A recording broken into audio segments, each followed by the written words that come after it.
Welcome to the Teamwork Advantage podcast with Greg Gregory. Join us as Greg interviews powerful thought leaders and successful team and leadership experts from across the country on teamwork, leadership, and organizational culture. Now let's check in for this week's episode.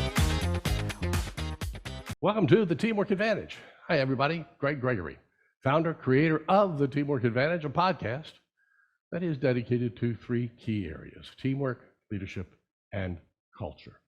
That's the whole focal point here. Ideas that you can actually use and implement going into your business, your personal lives, your volunteer lives, anywhere that you've got teams that come together to do something.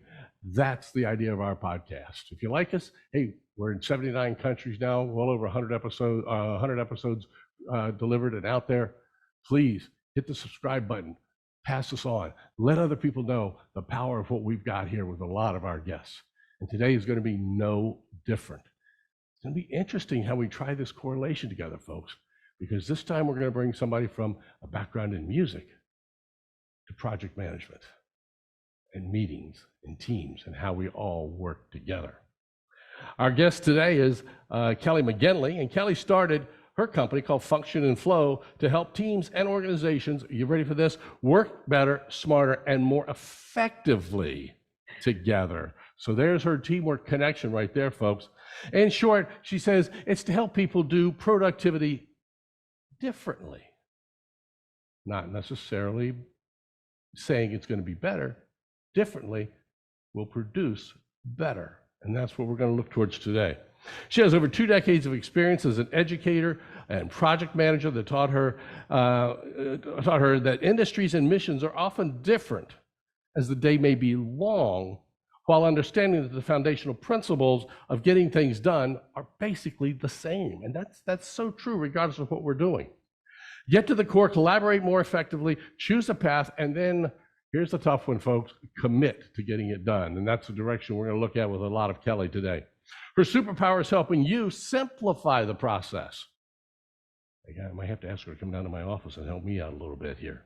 When she's not nerding out about this incredible work, her own sense of balance, and I love this, comes from her best friend and her husband, their home, their woods, loving dogs who think that she invented the peanut butter. I love that. An enjoyable, albeit endless pursuit of slightly less bad yogi, runner, and here it is, a musician. Hello, Kelly McGinley. Welcome to the Teamwork Advantage. Hi, Greg. Thank you so much for having me. It's got to be the best intro I've ever had. Thank you. I love to have a little fun with it. You guys give me the information that I like, okay, what can we have fun with on this? You've got a lot in there, and I'm anxious to get right into this, okay? When we start to think about teamwork, leadership, and culture, project management fits right in there. You were a musician, elementary school teacher in music. Okay, did you wake up one morning and decide, okay, I need to get out of it? How did you get from where you were into elementary education, and then what took you from elementary education into this world that you're in today? It's been a long and windy, curvy path. And right before the education part, my every intention was to be a professional musician, symphony orchestra. My wrist and ongoing injury had other plans. And so I started teaching and just fell in love with it. 10 years later, 10 years of elementary school music, I just had a blast teaching public school, private school. And I wanted to sort of move on from it while I still had that deep and abiding love for it. No burnout, no nothing. So during that time, I had started to work as on the side for a couple different nonprofits, and really found that my passion was in nonprofit work and the projects that come up with that, whether it was working as a volunteer, managing other volunteers. Later on, it was staff managing volunteers, and sometimes it's volunteer managing staff. I've worn all the hats and I love all of them. And honestly, there's not that much difference between teaching a school full of 400 elementary school students than there is to piecing together projects in nonprofit world or the private sector. It's all the same set of skills. Even teaching adults in corporate America, there's not a whole lot of difference there. say all the time, there's a lot of crossover between all the time I spent teaching fourth graders and all the time I've spent working with adult volunteers. And they will do anything if you are aligned with the mission as much as they are. And also they do not tolerate any sort of make-believe when it comes to who you are and what you do, how you belong there. If you can make your case for it, they are with you 100%. And if you can't, you'd best be prepared to explain yourself. Absolutely. And I love the fact that you said you had to get out while you were on top and still had the passion for doing that. So you got out of the music and into the project management world in the volunteer arena. How did you go from there to starting Function and Flow? I loved project management when I was working in it. I worked for a fair trade company for quite some time, and then did about 10 years in conservation, working for the Appalachian Trail Conservancy and then Audubon after that. And the issues that come up, I was sort of blown away at how similar they are from organization to organization to organization, and how incredible it would be to have a way to help the same organizations or the teams within an organization to solve some of those things, to have an outsider perspective who knows what it's like living in a shoestring budget, limited resources, tight staff, but still having these massive undertakings that are so important to the work that you do, and finding better ways to get them done so that you limit the burnout, the overwhelm, all of that stuff that really shifts the needle toward attrition, which is just, we all know it's just a terrible use of resources, time, money, all of that. If you can keep the same people and help them do their work better, the core product, the core results are just much better too. And that's a win-win all the way around. And it's so powerful because what you're talking about translates in nonprofit, and when you're talking about processes and talking about projects, it doesn't matter where you are. So folks, today, when you're listening to this, think about every aspect of your life. This can even work all the way down to planning your vacation. Am I right? It was working this morning when I was trying to sort out a process for how to keep my dog from re-aggravating an injury now that we go to canine chiropractic, which who knew, but it's happening. And it needed a whole new process underneath it to make it all more effective, and just take all the things I do for work on a regular basis, apply it to that, and all of a sudden it makes sense, and it's simple, and it's repeatable. Okay. And that's a whole different thing when you start thinking about it there. And I never even looked at it from looking at it working with the canines in the world, but you're absolutely right when it comes to training, because my dog, and we do the training aspects that way. It's kind of cool. So let's talk further about now, how did you arrive at the idea of better meetings, and why do better meetings lead to better function and flow? Wow, that's such a good question. We have 3 weeks for this podcast, right? To just talk. Oh yeah. Meetings, I think it's a root fix. It's a root fix to address time management, productivity, relationships, accountability, communications. Meetings can fix way more than we give them credit for. It's easy to make them the bad guy and the thing that people say meeting. Oh, I don't need another stupid meeting. We've got enough meetings. Come on, we don't need another meeting about this. We had a meeting about the meeting before the meeting. And I'm one of them. I hate meetings. Hated them in my entire career, still have a healthy dislike for them unless they're done well. And then I think that is an incredible use of my time. I just spent 2.5 hours in a training session for a volunteer project I work on that I couldn't imagine at the beginning how they would make good use of all that time. And by the time the 2.5 hours was over, I had learned more than I had in the entire time I'd been volunteering. And I was amazed at how quickly it went. Felt like it was perfect use of my time, and that I had what I needed to keep going forward. So it's not the meetings that are the problem so much. Meetings are a phenomenal way to collaborate, to communicate, to get work done. It's the unnecessary ones, the ineffective ones that just need to be either altered to make them useful, or, I know this isn't always popular, done away with. And that's okay. We don't need to keep all the meetings we've ever had. And that's I wrote an article not long ago about the 2.5 meetings you should stop having immediately. And the usuals are on that list, the meetings that only happen because they've always happened. Yeah. I love it. You said the 2.5 meetings. Tell me about the half. The half is one-on-ones, which I think are incredibly valuable as long as you're doing them in concert with the other half of that one-on-one. One-on-ones cannot be cookie cutter, or they end up being a waste of time for about half the people that you have them with. But when you really take into account the other person's preferences, how they work, their autonomy level, how long they've been doing this work for, and what they need from you as a manager or as a leader, then those meetings become really, really powerful. But half of them maybe need some work. So that's where the 2.5 comes from. Okay. And that absolutely because I do believe through the pandemic, we've lost that half meeting with those one-on-ones quite a bit. Mm-hmm. And that's a challenge. I think once the pandemic started, it really exposed enormous communication gaps that were maybe pretty well hidden before that, but everything became a meeting. Every 5-minute conversation, 2-minute conversation, series of 2 or 3 emails, quick solve things became a minimum of a half an hour meeting, usually an hour. And then you end up with these really tight-knit patchwork looking schedules that have no room to breathe in them, let alone do the work that you're actually tasked with.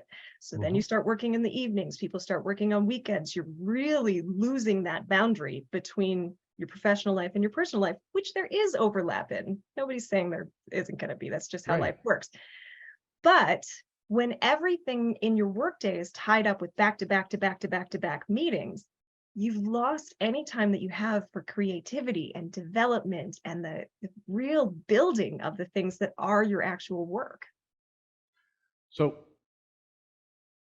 let's look at types of meetings. I think you've got 3 or 4 types of meetings that we really need to have or maybe really don't need to have.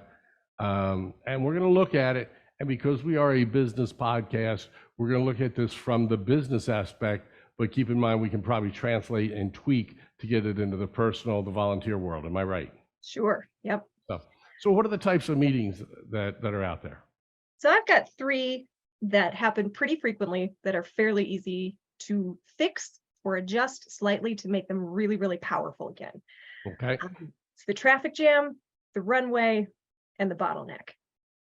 The traffic jam, the runway, and the bottleneck. You got I'm anxious to hear the differences between these. To me, they sound very similar. So the traffic jam is that meeting that you go to where everybody talks about their priorities, everybody talks about what they're doing, and the work that gets done post traffic jam is minimal at best, very tiny incremental steps. And because everyone is working on different priorities with no cohesive thread and no agreement on what the actual priorities are for the team, the progress is just really slow if it's there at all. And it can be really frustrating to other people on the team, all who think that their priority is the top one. And there's a really easy exercise that you can do to solve this one, which starts with just a complete brain dump. Everybody on the team, just very quickly, all the ideas in your head. What are we working on right now? What are all the projects that are a function of this team? No priorities, no ranking of them just yet. Just get it all out of your head. Because there's so many times that some folks don't even realize what other folks on the team are working on. And once it's out there, it builds an immediate sense of compassion and empathy for what is on everybody's plate, what they're juggling. But it also puts into perspective how many things are vying for your time and your attention. And then from there, you can sort of organize those into categories. Most times you can pretty well see where they're going to line up. And then it starts to become clearer. Voting, blind vote, ranking systems, however your team decides to do it, getting to clarity on what the actual priority is. And you might find, especially when it's a blind vote, when you let the vote speak for itself, that what you thought is a priority as any member of the team or as the manager of the team might be very, very different from what the entire team comes up with. And therein lies the problem. Everybody's thinking something is number one, when in reality, there are multiple things that are number one instead of just one. Okay. I like what you said in there. You talked about the brain dumping and brainstorming, and don't rank them, don't do anything yet. That's one of the biggest mistakes people make in everything when they do any kind of a brainstorming activities. They start saying, oh, we've tried that, or we've done that, and all those things. So I think I want to go back and look at that. That is important. That is critical when we do that brain dump. Am I right? You will get lost on step one every single time if the discussion starts to relate immediately to whether that's a viable option, whether it's something we should be working on or shouldn't be working on, or whether it's even a good idea. It's a great Ted Lasso quote that says, I shouldn't bring an umbrella to a brainstorm, and you shouldn't. The brainstorm is just getting it out of your head. It's freeing up that real estate for the conversation that comes next. And that one's really important when you sort them and then start to prioritize them. So that is the traffic jam, right? All right. So once we've done our brain dump and we've now got our order, does that take us to the next one? Not necessarily. Sometimes traffic jam meeting, you got to solve it and then you're ready to go. The runway meeting happens one of two ways. You're either taxiing the runway, never quite taking off, or you're circling the runway, have no idea how to land the plane. Oftentimes, this is going to happen midstream in a project. Doesn't matter what the project is, but let's say you've mapped it out, you've got a really solid project management plan, you've got your process identified for how to work each stage of the process, each stage of the project. Let's say you've got 5 steps altogether. I know it's pretty minimal, but for the sake of argument, we'll say 5. So you've done step 1, it went great. Done step 2, done. Step 3, you've been on for 4 meetings now. 4 meetings. You're having the same conversation over and over again without any way to get out of that conversation and get to step 4. And there comes a point where the gap is just too big to jump. You don't know where you're stuck. You don't know what part of the process you're stuck on, and so you don't know how to move forward. So you just keep having this conversation over and over again. And that kills morale and momentum faster than anything. Most things that I know of is just getting stuck on that same spot over and over again and feeling like you're going to meetings and nothing comes of them. You just keep having the same meeting over and over. Right. When you can identify where you're stuck, and that's where a good team discussion is. I love to use the 5 whys for this, the first principles thinking, where why are we stuck here? And then why is that the answer to the question? Is that the right answer? And just keep drilling down until you get to the actual root of what's stuck.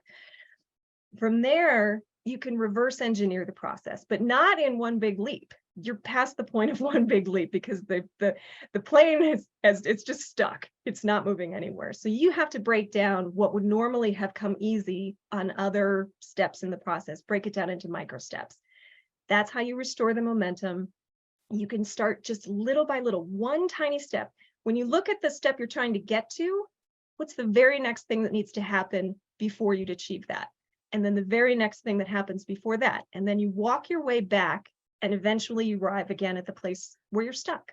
But instead of having to make that huge jump, you now just have one small step to make. And it might be one person, it might be the team doing one small piece, but the more they add on, there's no difference between a huge win and a small win. They function the same way in your brain. And the momentum and the feeling of progress that you get is very, very similar. So there's no shame in breaking down one big step into a whole bunch of small ones, as long as you get the plane moving again towards its ultimate destination. Okay. So let's go now from the runway, and I didn't get the third one. Bottleneck. This is the one that nearly broke me in my career. Okay. So it's interesting because traffic jam, runway makes sense. Bottleneck to me sounds like a traffic jam. It is, but it's different because it's usually one piece of the process that has completely been excluded or just forgotten about or wasn't on the same page from the beginning, either because they weren't included or because any number of things that can go wrong. The bottleneck, your team's moving along, they're doing just fine. Things are going according to plan. You're on schedule, you're on budget. And then brick wall, it just stops. You send it up to, we were kidding about this earlier, you send it up to finance and it gets kicked right back. All of these things need to be redone. All of these things need to be rethought. The timeline doesn't work. Or maybe you kick it to the executive director and it doesn't align with the big pieces of the mission that they were expecting. So many of these things can be dealt with earlier in the process, but it takes a full stop at the beginning to figure out who needs to be involved at each stage of the process. And just being involved, it's not enough to say that. It's who needs to be informed, who needs to be directly engaged in the process. At each step of the way. Yeah, who needs to be Because some of the kept up to people date? may not, I don't want to interrupt, but some of the people may not need to be involved at this step, but need to be in this one. Somebody may be involved in step 1 and then drop out, but come back in about step 8. Exactly. But if you miss them at any of those key stages, or you miss sending an update that would allow them the quick opportunity to say, this looks great, I think you might be missing this one tiny piece, or I noticed you didn't include so-and-so from this department, they're going to be really helpful down the road with this. It just solves so many problems, and it keeps all of that work from getting closed into this one spot where it can't get through any longer. Right. And for those folks that are listening and have heard me talk in the past, that's a perfect example of making sure that the entire team is completely synchronized so that everybody knows what each other element is doing on this process. Okay? It takes some time and dedication at the beginning. That is a meeting in and of itself, but it's one worth having because it will save so much time, wasted effort, lost productivity down the line, that it's so, I can't express how important it is to have that mapped out from the get-go. So let's say, would you say that when you're looking at starting a new project, the first meeting should be a meeting about how the system and the process is going to go? I think that's a great starting point. Because my wife used to use the expression, prior preparation prevents poor performance. I think you know those P's, am I right? And there's another word some people will put in there I left out today.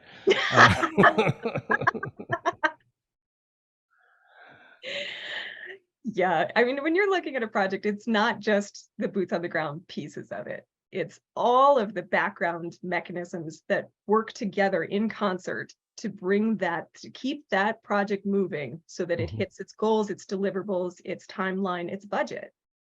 And we've got the right stakeholders involved at the right places.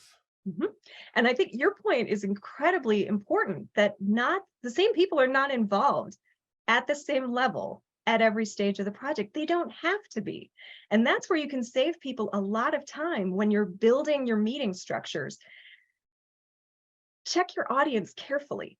Who needs to be at this meeting to accomplish the goals of the meeting? And yes, there should absolutely be goals. I know agendas are not like super sexy and they don't get a lot of attention and people just don't want to have to do them. But if nothing else, it gets your mind clear on what the purpose of the meeting is, what has to be done before everybody walks out the door. Once you know that, you know who needs to be in the room.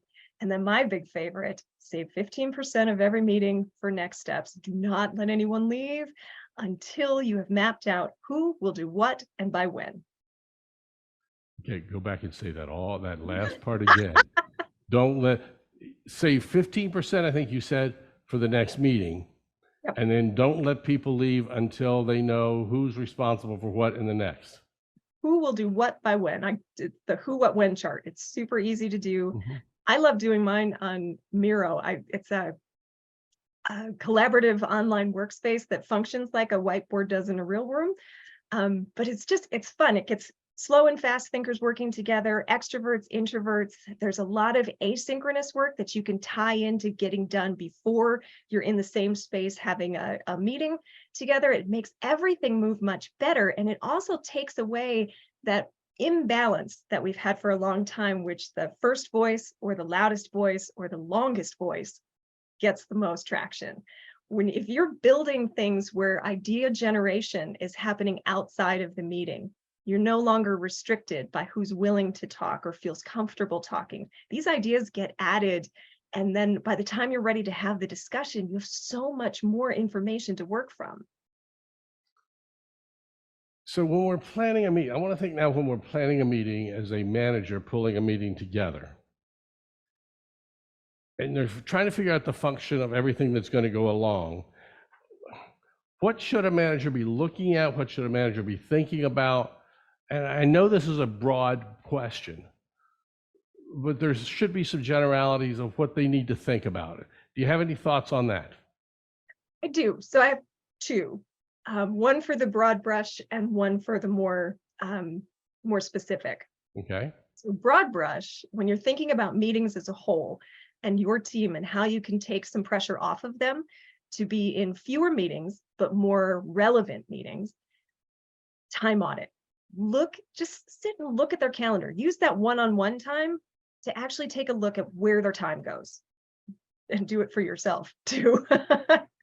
Guilty. A lot of if you've left the room now. Guilty.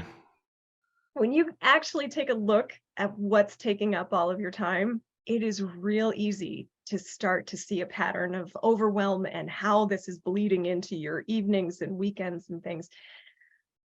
From there, you got to really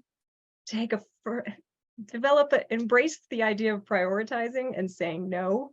I like the theory of some things are shatterproof. You can't get rid of them. They have to be there. If you were ever not part of those meetings, it breaks and it's really hard to fix. Your wood priorities are similar. They might dent, but you still need to be there to get it done. Then you got your rubber ones. They're going to bounce. If you need to move it or shrink it, it might take a little doing, but it's not going to be the end of the world.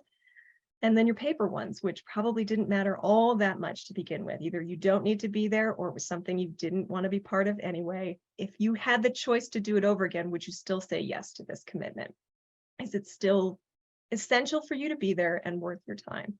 So that's the big one, the big broad brush. But then the specific one, when you're looking at how to structure a meeting, I like 6 pieces. The purpose, is it inform and update, discuss and decide, or approve and move? These are very different types of meetings. You typically can only have one of them and do it well. You might be able to do a little bit of update and inform at the beginning, maybe 5-10 minutes where you got to distill a little bit of information to the team. But if that meeting's about discuss and decide, then you need to space out time for that specifically and build the meeting in a way that cultivates that level of activity.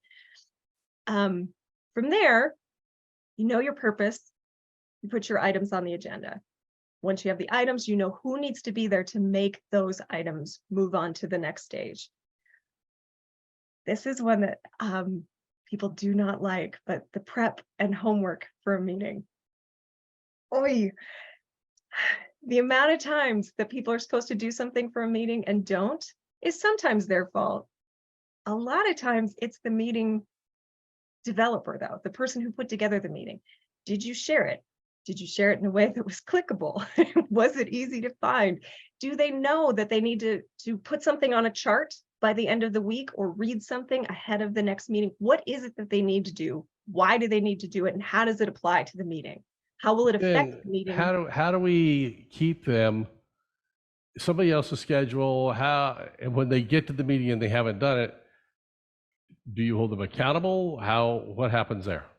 I think accountability is part of everything. And if you can change the stigma of it, where it's either getting a blue ribbon or it's getting a trip to the principal's office, and it's just part of the fabric of every meeting, then you can figure out how to do it better. I find that it's not generally a complete lack of interest in the other people in the meeting or the work to be done, but there's something that happened that kept that person from being able to do the prep that would have made them a more integral part of that meeting. Right. If you can ask, if you built a culture where you can say, what went sideways for you? And is there a way we can do this differently going forward that would make it easier for you to get what you need and for us to have you fully prepared so we can get your best feedback and input? When that's part of every meeting and not just a blame or a shaming or something that's just a complete waste of energy and time and really just upends the trust and relationships that you need to have effective collaboration, everything works so much more smoothly. The last 2 pieces are meeting math. I'm sorry, meeting math. Math. Yeah. Wait a minute, I've got a music teacher talking about math. I'm confused. those two skills actually go hand in hand. I know they do. Meeting math is how much time you assign to each item on the agenda.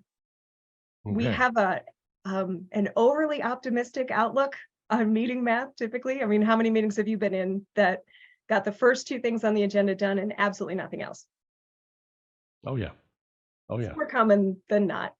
Oftentimes, next steps just completely fall off the radar. And you've got this feeling at the end where the other 3 or 4 items on the agenda just get squashed down into the last 3 minutes.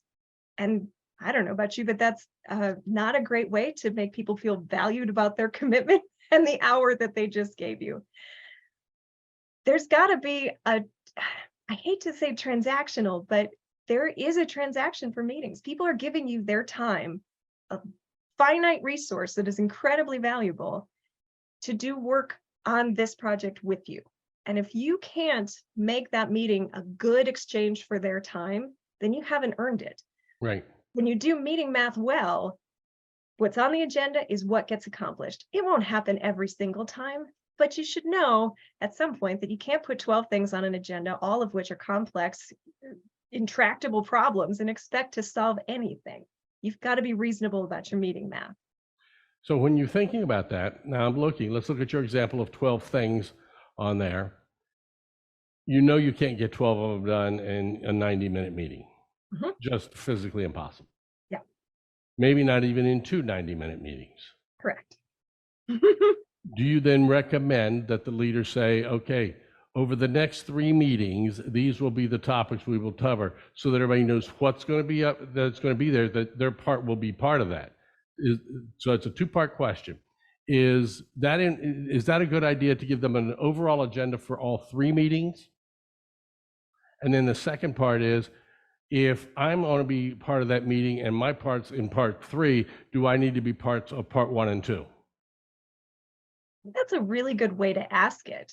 And I think when you start mapping out really good functional agendas, those questions are going to be answered immediately. What is it that you're trying to actually solve?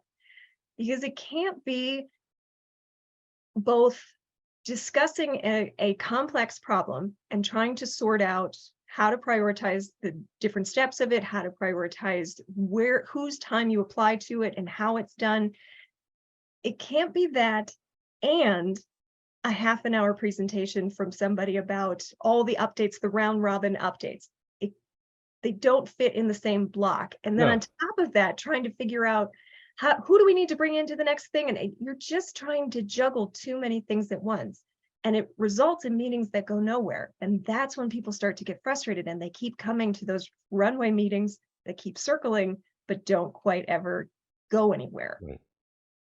So we should definitely keep the general stuff out of that meeting and bring that up at a separate type thing where we're only focusing on what we need at that time. I'd argue they don't always have to be part of a meeting. When you have I'd argue they don't always have to be part of the meeting. Maybe there is some of the asynchronous work where you do put notable achievements or updates on a shared workspace, and you have that up in the very first 5 minutes. People can read quickly, and people will actually appreciate 5 minutes spent reading everybody's accomplishments and then moving on to the work at hand, rather than having it spoon-fed and taking up valuable time that could actually be used for the agenda items. Absolutely. And that's my opinion. That's how I would run it. But that's also a conversation to have with your team.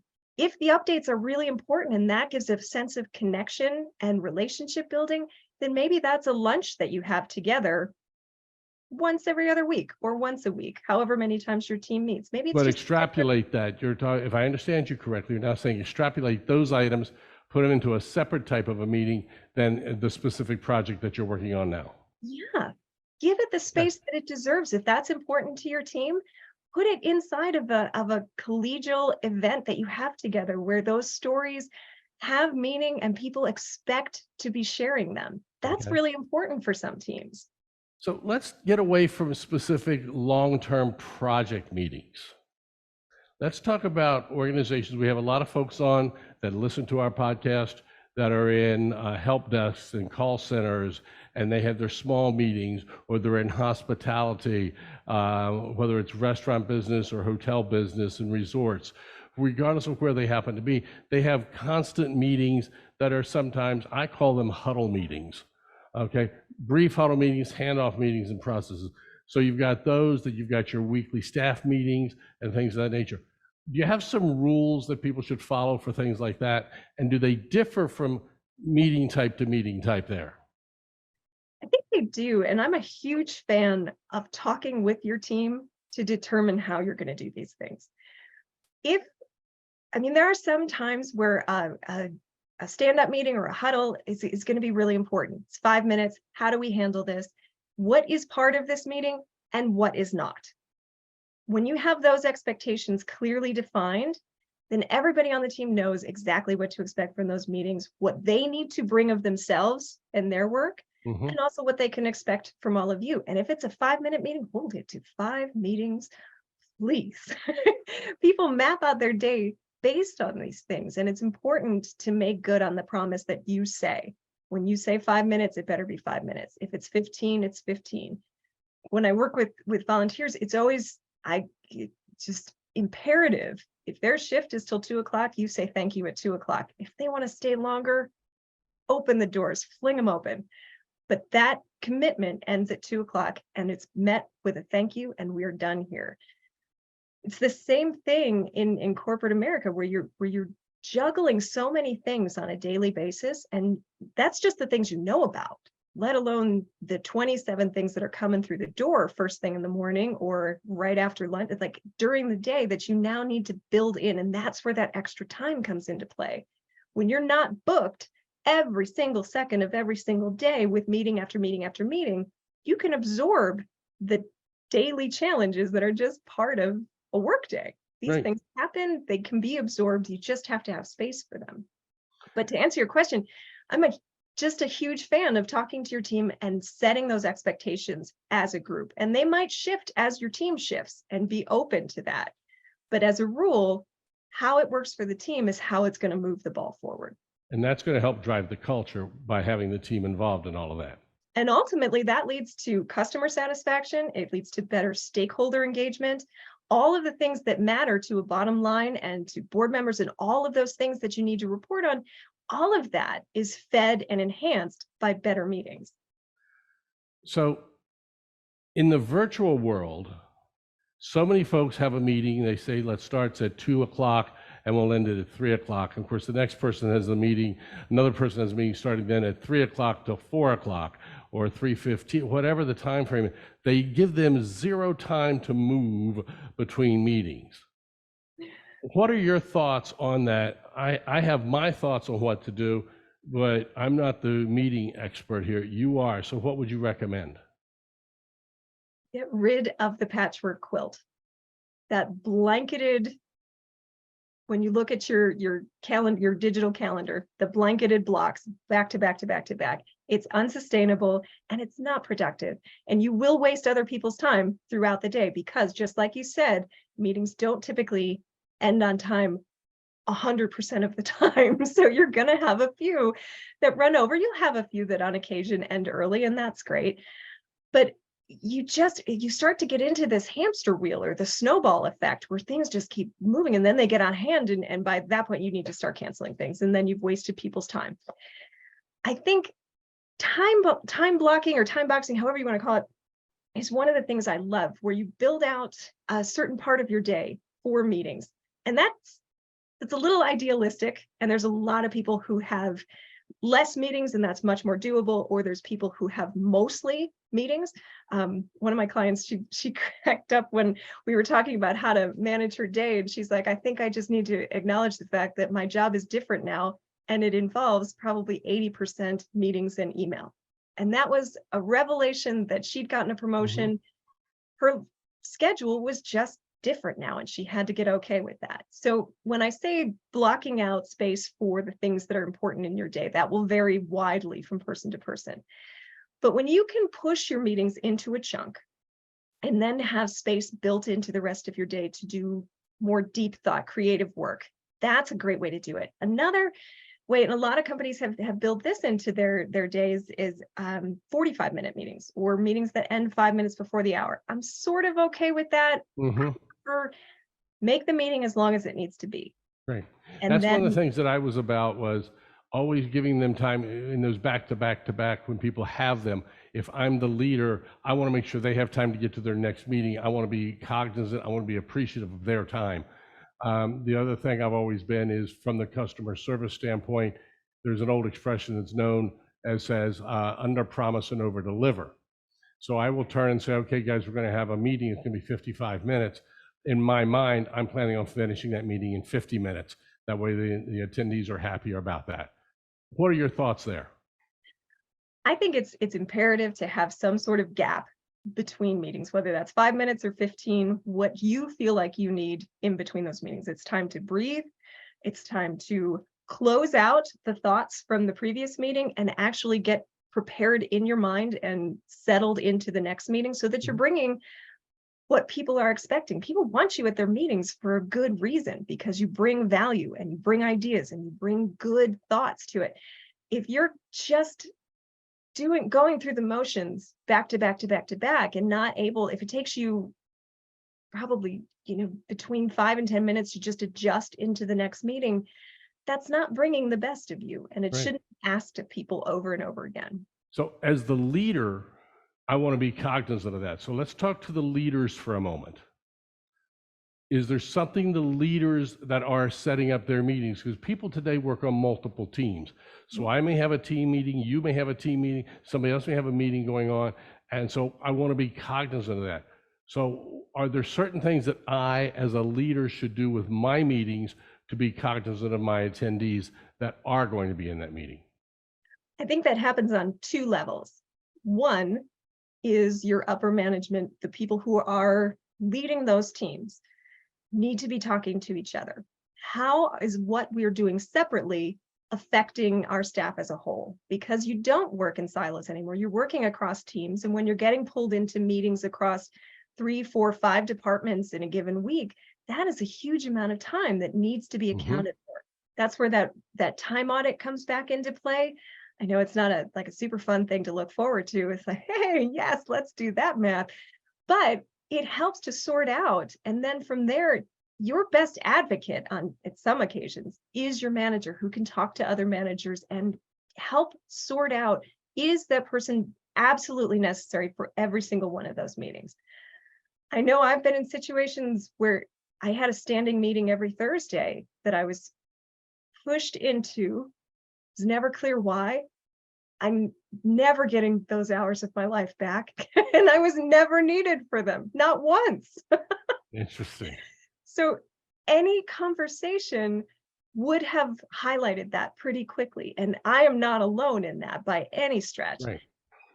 Really taking the time to see who is overstretched, why, and then how we can go about, as managers, fixing that for our team members, whether they're from our team or from someone else's team, to make their experience coming to work better and more productive and more efficient, where you feel like you're doing great work all day and not just flowing from meeting to meeting to meeting. Okay.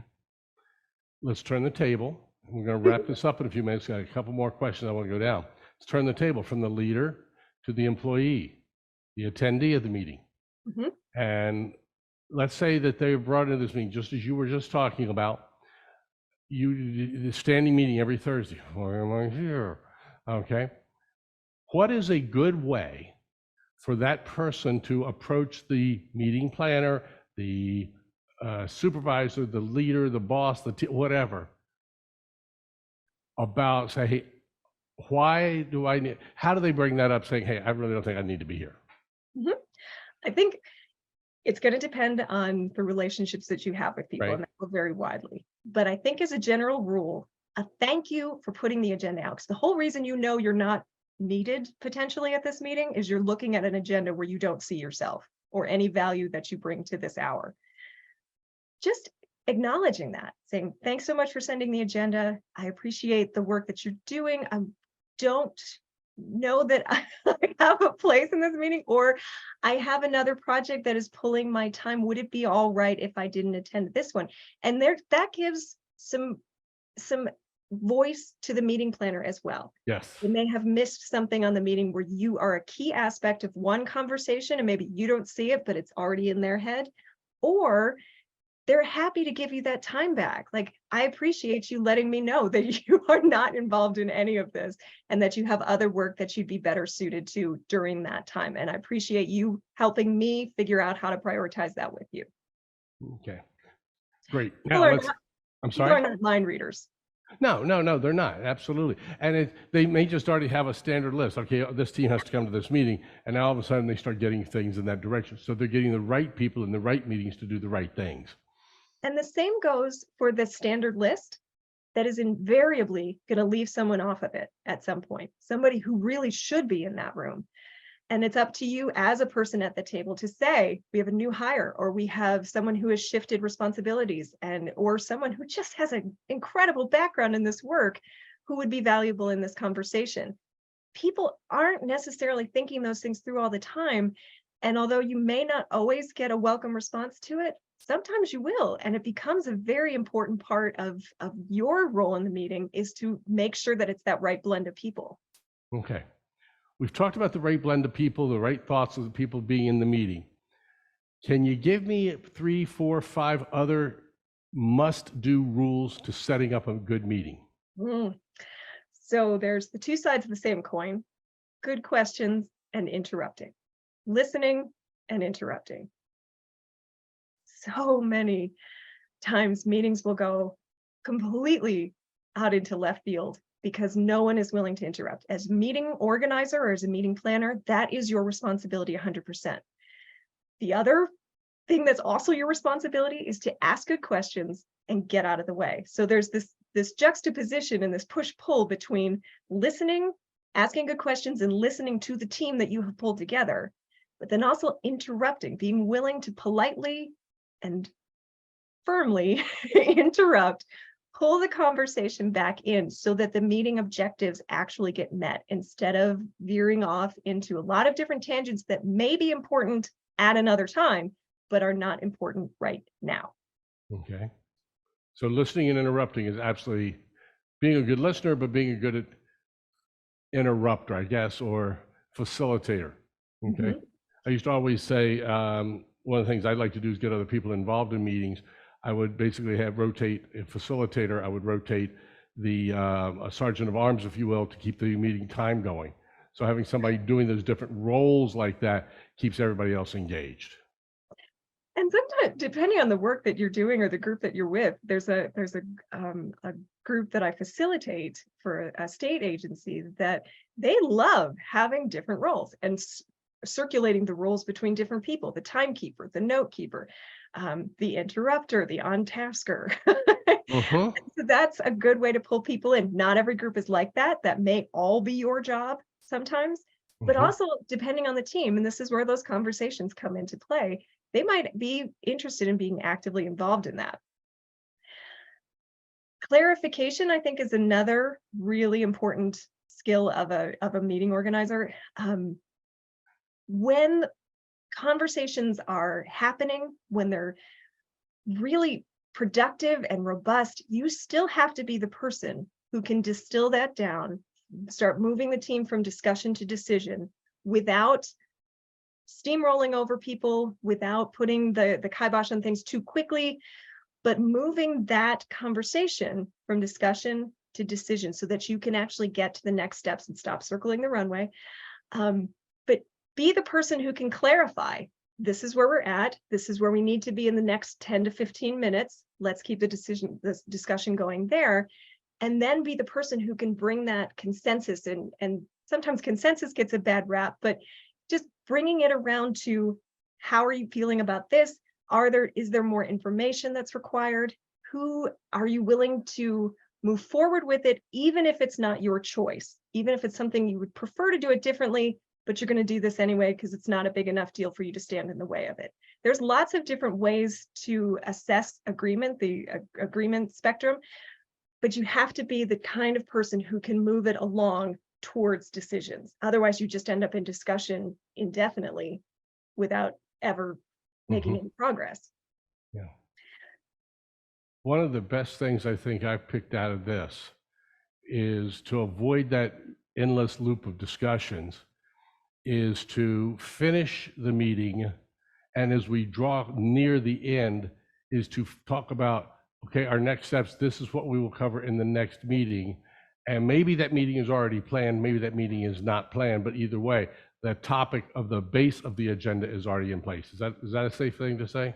Yep. And again, that 15% number, it's important to have space mapped out and reserved for that conversation because it's extremely important. It's how you move the ball forward. So I'm always a big fan of saying that, much like your wife has all of the P's, there's 2 P's that are the bookends for really good meetings. That's the purpose, know what you're doing there, know the reason that you've come together, and then that leads to the progress. The progress is the other side holding that up. It's what's going to happen next. It's the promise that you make to people for giving you their time that it's going to result in something else. So you've got the purpose that leads to the promise. And if you keep those things moving, it's a really good way to build trust, build relationships, and people to know that when you call a meeting, they don't have to think about it. That is a good use of their time. They already know it. I love that because you did you did purpose and progress. Mm-hmm. And then of course, in between I put meeting. Yeah. So it's PMP. Who doesn't love a good acronym that's multi-purpose? Yes, absolutely.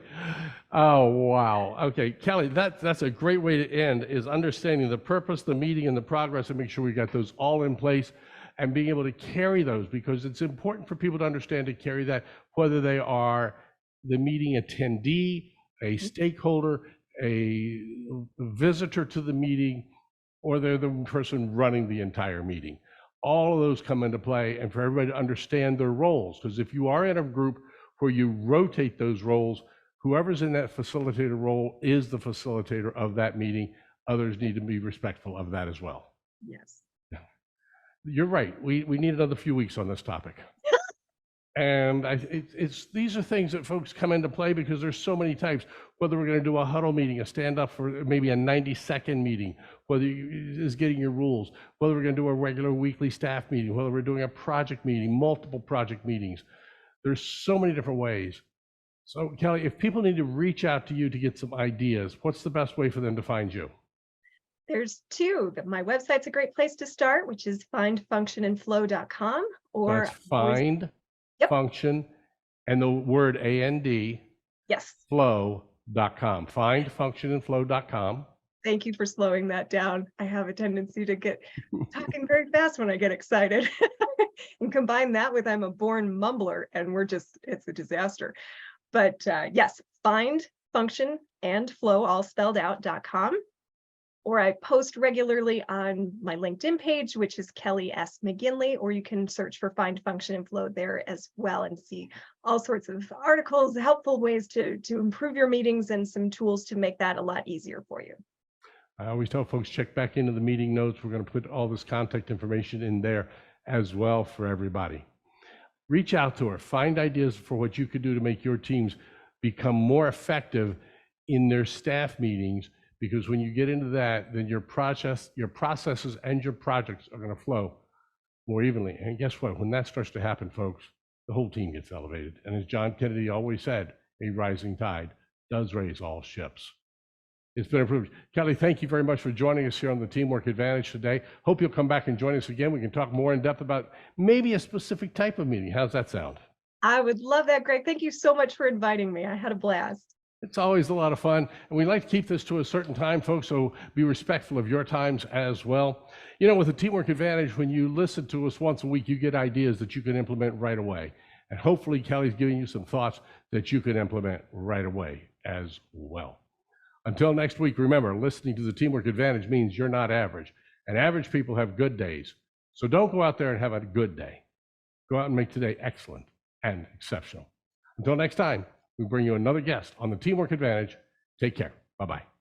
You've been listening to the Teamwork Advantage with Greg Gregory. Be sure to like, subscribe, and activate the bell icon to be notified of future episodes. To learn more about how Greg can help your organization develop a powerful winning culture, visit teamsrock.com. That's teamsrock.com.